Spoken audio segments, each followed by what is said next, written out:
know that almost every diocese has a diocesan-appointed exorcist? It used to be a secret, but now everybody knows. Actually, it's out in the open. But in 2005, Father Gary Thomas was appointed by Bishop Patrick Joseph McGrath and sent to Rome to train in the exorcism rite. He apprenticed with the veteran Italian exorcist Father Carmine, and in 2010, a book was written and published based on Father Thomas's experience as an exorcist called The Rite, The Making of a Modern Exorcist. In 2011, a Hollywood movie based on the book, The Rite, starring Anthony Hopkins. So without further ado, here to tell you about more of this courageous, profound, and very spiritual ministry is the man himself, Father Gary Thomas. Thanks, Diane. Thank you. Diane, that introduction made me feel like I was just getting into the Football Hall of Fame. With all due respect to you, Dave Casper.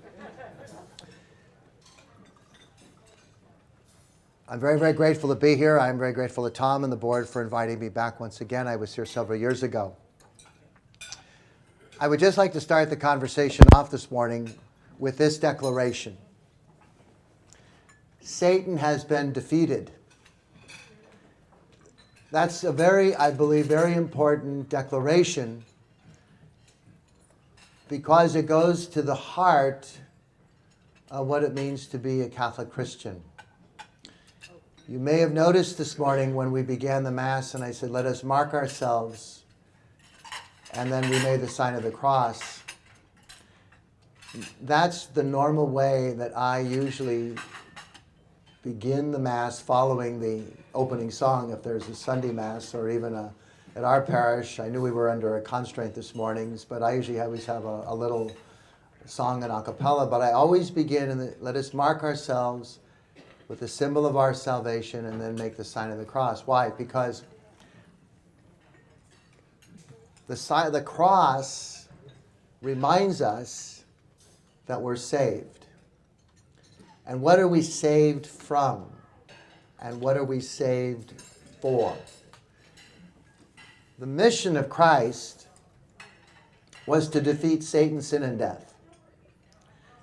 And the very first symbol that we experienced on the day that we were baptized was the tracing of the cross on our foreheads that marks our salvation. In a sense, it's the battle symbol for Christians. But it's so easy, and I was telling somebody about this morning, it's easy for us, kind of like the Pharisees and scribes sometimes, it's easy just to get in the habit of making the sign of the cross because that's what we do as Catholics. In the same way when we signed ourselves at the proclamation of the gospel, and I always say, may the Lord be on our minds, our lips, and our heart, I do that. I learned that from a priest before I was ordained. But I like to do that because it's another little teaching moment so we don't get into the rut of simply going through the motions. The cross is central. And so when you walk in, whether it's St. Isidore or my parish or any parish, the vast majority of time, and this would be true for Christian churches that are not Catholic as well, you'll find the cross in a prominent location. The moment that Jesus breathed his last, Satan was defeated. That's very important for us to understand because this is a very highly charged topic. It's very controversial. Everybody has an opinion on it, and very few people know much about it. And honestly, until I became the exorcist of the Diocese of San Jose, I didn't know much about it either. In 2004, the late St.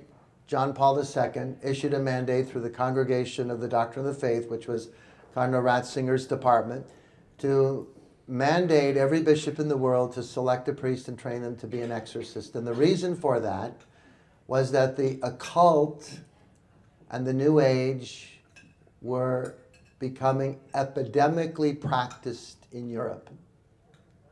And so in '05, Bishop McGraw decided, after receiving a number of requests, to appoint someone too. I wasn't the first choice. I was not the first draft pick. My closest friend was, who has a degree in spirituality from Catholic U, would have been the perfect choice. We're part of a priest support group. We all meet monthly. And in our review of life, this priest brings up, and the bishop has appointed me, and I have to tell you, I didn't know we had an exorcist. Because as, you know, in the days before the Second Vatican Council, the knowledge of the exorcist identification was limited to the bishop. The only reason I'm really standing here today is because of the book and the movie, because I kind of had to go public.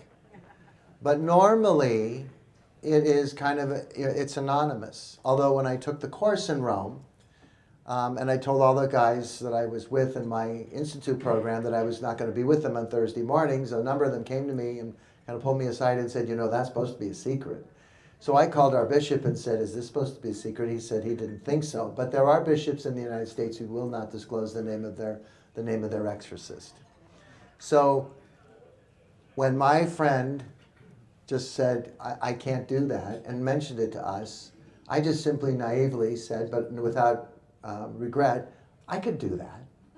I could be the exorcist of the diocese. I believe in the personification of evil. And so I was getting ready to go to Rome on my sabbatical. After 22 years as a priest, for every 10 you serve, you can ask for a 6-month sabbatical. I had never had one, and I didn't ask to go play my 50 favorite golf courses in the United States. I wanted to go study spirituality in Rome, which I did. And then he said, oh, by the way, I'm appointing you the exorcist too. So I took the course at the Regina Apostolorum Seminary, which is run by the Legionnaires of Christ. And then in the early stages of the course, the very first day I arrived at the course in Rome, for those of you who've been in Italy, you realize that things get done somehow, but we're really not quite sure. It's always kind of sort of organized chaos.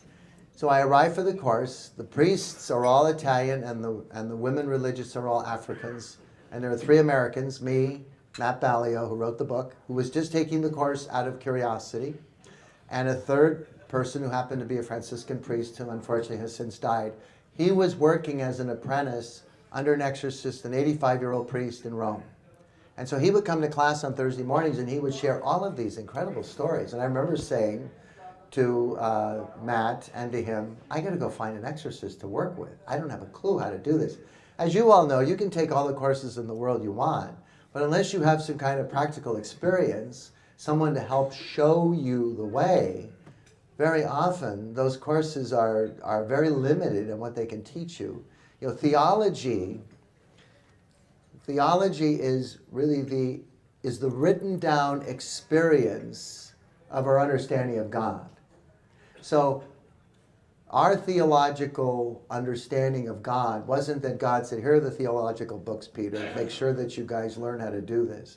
No, the theology came out of the experience with God.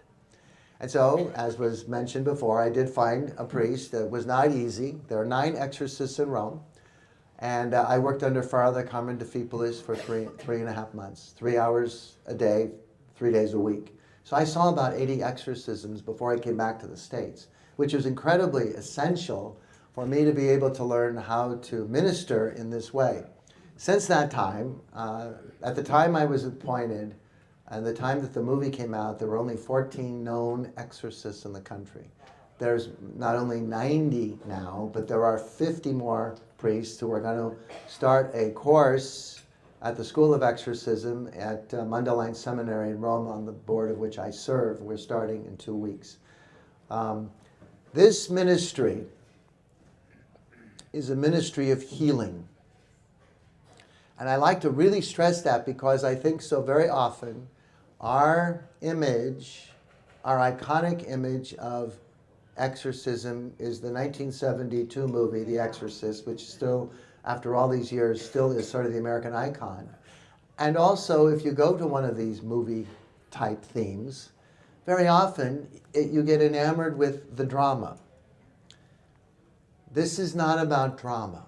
And I like to really overstate that point. it is about suffering and healing. And so every single person who comes to me is suffering in one way or another. My role is to get to the root cause of their suffering. So when people come in, and because I'm the exorcist for San Jose, I'm really limited to my local church. If another bishop calls and says, will you help? The answer is normally yes. But I really try not to take people outside of my direct area for two reasons. One, they really need to seek help from their own local church. And two, because I have so many people coming at me already. The occult is not just out of control in Europe. The occult and the New Age and paganism is becoming out of control in our own country. There are many, many people who have fallen away from organized religion. They're called nuns, N-O-N-E-S. 30% of the people in the United States now consider, according to some polls, consider themselves non-affiliated, whether they be Catholic or something else. And so, because we are spiritual beings, because we have a soul, we're still searching. We may not be searching for answers or searching for God through the traditional means available to us, but that doesn't mean that people still are not searching. And so for a lot of people, they have begun to use alternative methodologies and rituals and other practices that are godless.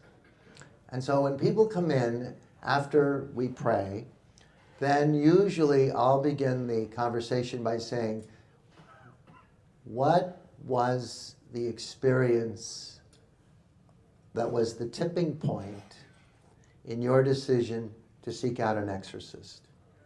Before I was a priest, I worked in the mortuary business. I was a licensed embalmer. It's kind of the same thing. You don't go to a mortuary unless you have a specific need. You don't come see an exorcist, unless they're a friend of mine, unless you have a specific need. So what I do, I ask them, what is the experience that was the tipping point? And then begin to ask them a list of questions that we call discernment, as to begin to put the pieces of the puzzle together.